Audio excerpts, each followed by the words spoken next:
And now we're going to get to sewing. Sewing is actually quite easy, and it's much faster than sewing in real life. We have to sit with sewing machines or sew by hand, and it takes ages and ages. So now that we have both sides, the white sides and both sides facing outwards, we're ready to sew. These tools are for sewing. This one is to show sewing, this one's to edit sewing, and this is segment sew, and this is free sew. We're going to start with segment sewing. Segment sewing is very simple. Anything that's between two segment points, remember these are segment points, anything that's between two segment points can be sewed together. And you can sew ones with other segments which aren't the same length, you can also sew together, and you can sew ones which aren't the same length. So anything between 2 points is a segment, and you can use this tool to sew it. So I'm going to sew this together, and I'm going to sew it wrong just to show you what happens.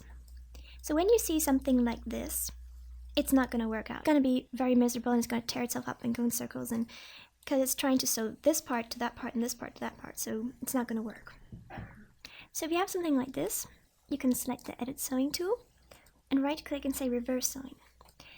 Whenever you have seams that you're sewing, you always want them to look like this, except in some cases where you might be doing some certain kind of pleating where you need something, a small part to go across like that, to twist something over like that. But for most parts, for most dresses, pants, skirts, shirts, most things that you're doing, you really want it to be straight seams like that. Alright, that's gonna work, whereas the twisted one across the X is gonna mess things up for you. So I'm just gonna delete the sewing to show you again. So the thing to pay attention for, you see this little line here, this little cross line? When you click on the second segment, you want it to match up with it. So if I click on the bottom, you see I get this X, and the X is going to mess up your seams. So to keep the seams straight and working, just bring that little whatever it's called across so it matches up with it. Even if you're sewing this side, just if you click on the top, click on the top too. And on the bottom you're going to get that X, which makes the seams messy. So I'm going to click here, and as you see the seams are straight. I'm going to repeat that on the other side. And then I'm going to sew up these top things to make the shoulder straps. And this is actually quite simple. You click first here, then you click here, and you get a straight line. So I clicked here towards the end, then I click towards this end, click towards this end, and I click towards this end. And there we've got a straight line there too. Now when I simulate, it's happy. I'll show you what happens if this is reversed. Very unhappy. Now the free sewing is like the other sewing, just that you don't sew between segments, but you can sew freely wherever you want along sewable lines, that is. And you can sew whatever length you want, and you can sew one length. For example, here you could sew it longer, and then you could sew it to a smaller length here to create like a bunching effect. Well, this won't be useful because that's her sleeve and she won't have a sleeve, but I'm just saying you could sew things in different lengths. For example, we could sew her closed here, simulate, and then we can close it up like that if we wanted to. Now as you see, for example, here the sewing is not exactly the same length, so we want to edit that. Just click on the Edit Sewing and click on the point you want to edit. Then you can drag it up or down, and if we wanted to lift up higher, we could drag it up more and up more here. And to delete the sewing, simply right click and say Delete Sewing. Here I've loaded up a project which I have of this dress, and I'd like to show you how changing the seam lines can open up the shirt, and also show you what deactivating seam lines, what that is, how that works, and some other things. So I'm going to turn simulation on, and then I'm going to go to this Edit Seam Line tool, and as you see here, this is the seams that are holding, that is closing the front of her shirt. So by holding my left mouse button, clicking on the point and dragging it downwards. Usually the moment that you change your seam lines, simulation goes off automatically, but sometimes for some reasons it stays on, but rarely. And then when I drag down this line, this dot, then you can see it's starting to open up her shirt. If I turn simulation off for a second, and then I drag down this start of the seam line and the matching start of the seam line to here, and then I turn simulation on again, you'll see it's opening her dress top. You can also make different sewing parts. For example, I'm going to make another seam here. Just turn off simulation. And as I draw out my second line, you can see this little blue dot here, this dark blue dot down there. That's an indication where my line should end. It's very helpful, so then you don't have to look at what the numbers of the first line is and try to match it up. You just click on the second dot and it matches it up. I notice that my seams are overlapping here, which will be a bit of a problem, so I'm going to quickly edit them.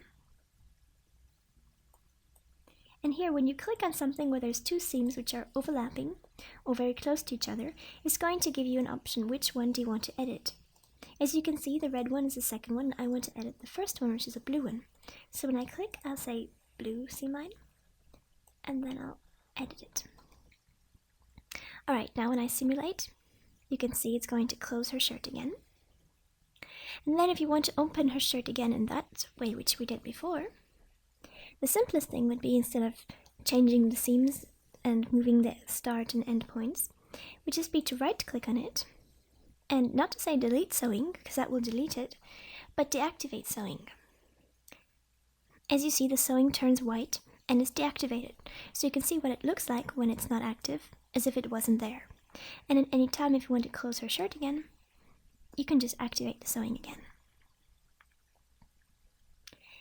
The fourth sewing button here is to show and hide the sewing in the 2D pattern window. So when you hide it, it disappears and you don't see it. So that's, if you want to have a clean overview of what you're doing without seam lines, then you can do that. Alright, so now I'm going to show you how to turn on and off the seam lines in the 3D garment window if you don't want to see them. Alright, I'll just deactivate this one. And I'll turn on simulation again, just so we see the lines. Turn off simulation, and then if we pull a sleeve, for example, you see all the seam lines. And sometimes when you have very complex clothing, much more complex than this even, there's so many seam lines it just looks like a huge cobweb, and you might want to hide them. So you hover over this clothing symbol, and this is the seam lines, but that's not actual seams themselves. You see, if I turn it off, what you see disappearing is these grayish lines.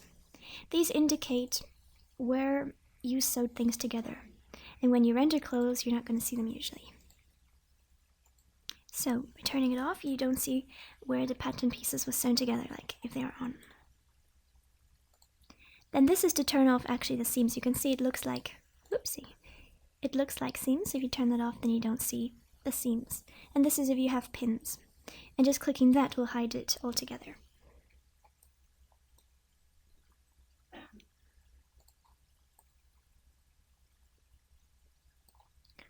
Then here are some options for the X-ray joints, the bounding box, and the arrangement points, which we'll cover a bit later on too. And here's how to look at your garment if you want to look at it as a wireframe to see what your mesh looks like. If you want to look at it as a strain map to see where it's tight and where it's loose. The green parts is loose. As you can see, the puffy sleeves are pretty loose on her. And everywhere where it's red, it's the tightest. You can see around the waist is pretty tight, over the breast is tight, and here where there are some folds, it's looser, but the sleeves are the loosest. So if I go back to this mode, which is the textured surface mode, and you can see, here it's pretty tight, and here it's pretty loose. So that's very useful when you're making clothes and you want to make it not too tight on your model. Then you can change it here, you can transform it, you can stretch it, and look at your strain map to see how it's reacting, if it's getting loose or if it's too tight. If it's too tight, like even tighter than this, but completely tight, sometimes you're going to see parts of her skin showing through, just because the material's popping on her. Alright, then there's another view. This is the monochromatic surface, which is going to show you without any textures. It's just going to show you the color that you assigned to your material. And if you didn't assign a color, it's just going to be the plain default white. Now I assigned a texture. Let's see, I'm going to just drag this onto the shirt. But you don't see it. So when you go to textured surface, you're going to see it. And the fourth one is thick textured. Actually, it's the fifth one. Thick textured surface. So if you have thickness on your cloth, I don't think I have any here, but if you have thickness in different parts of your cloth or on your cloth, then it's going to render those out. And if you don't want to see them, don't want to see the thickness, and you just go to textured surface. It's best always to see what you're dealing with. So if you do have thickness, then best to show it.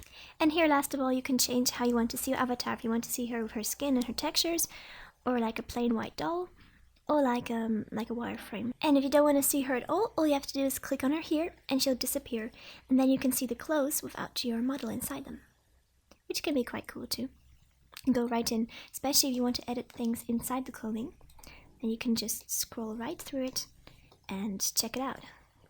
If you want to see what's a problem with some seam or something, or buttons.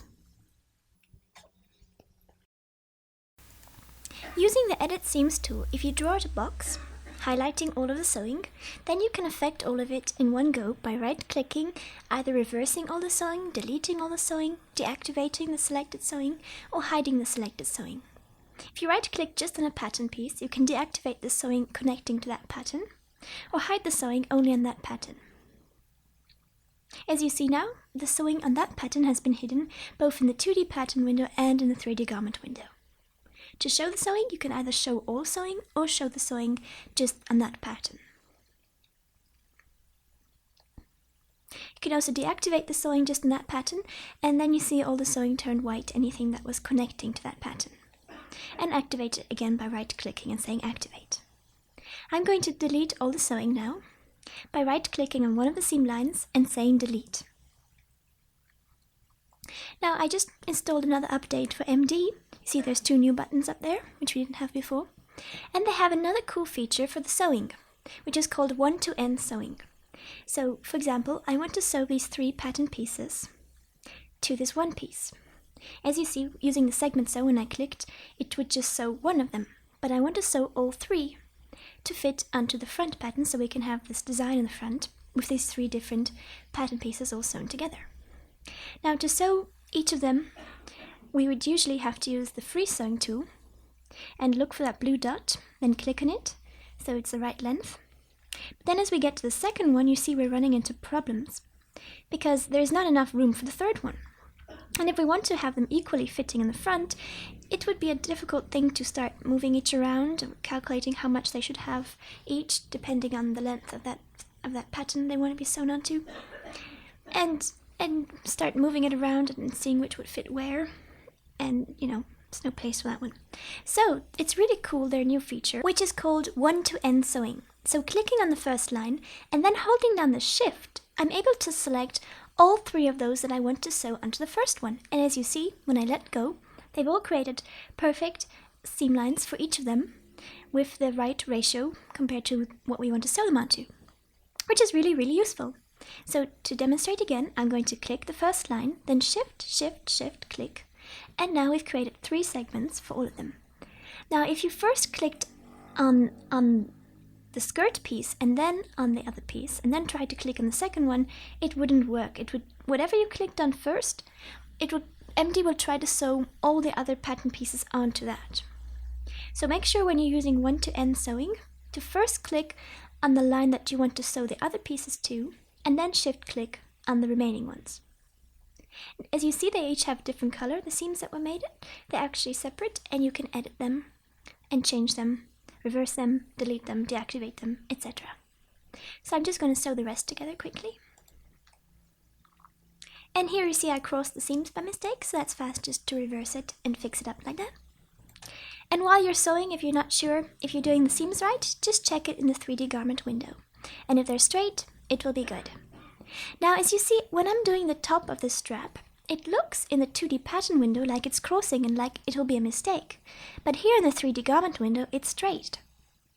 Sometimes it might appear in the 2D pattern window like it's crossing when it actually is not. Like if I rotate it here and then look at the seams, you'll see that they both are actually fine. It was just the position of the strap that made it look like it was crossed over. So if you're unsure if it's alright, just look at the 3D garment window, and if it's alright there, then it will be alright.